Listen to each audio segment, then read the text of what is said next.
नमस्कार. मीरा भाईंदर शहरामध्ये पावसामुळे मोठ्या प्रमाणात झाड पडण्याचा प्रकार वाढलेला आहे. अशीच सर्वात मोठी दुर्घटना प्रभाग क्रमांक 23 या ठिकाणी घडली होती. त्याच्यानंतर महाराष्ट्र निर्माण सेना मीरा भाईंदर शहरातर्फे माननीय आयुक्त यांना निवेदन देण्यात आलं होतं की जे शहरात जी धोकादायक रस्त्यालगत जी झाडं आहेत ती तात्काळ तोडण्यात यावी अशी विनंती केली होती. पण तरी हे झोपी गेलेले प्रशासक आणि जे अधिकारी वर्ग आहे, वृक्ष अधिकाऱ्यांचे विभाग आहे, त्यांना जाग आलेली नाहीये. त्यांच्याच मीरा भाईंदर महानगरपालिकेच्या बाउंड्रीमध्ये त्यांच्या हद्दीतच हे मोठं नारळाचं झाड जे आहे आज रस्त्यावर पडण्याच्या परिस्थितीत आलेलं आहे. फक्त ही जी सुरक्षा जाळी आहे या सुरक्षा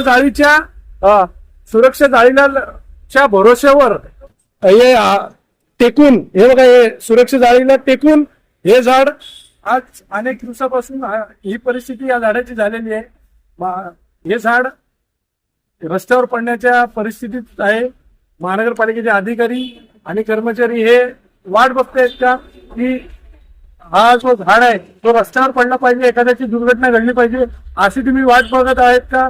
तुम्हाला या माध्यमातून विनंती करतो की हे झाड उद्याच्या उद्या तोडण्यात यावं, अन्यथा पुन्हा मनसे सैन्य आंदोलन करण्यात येईल.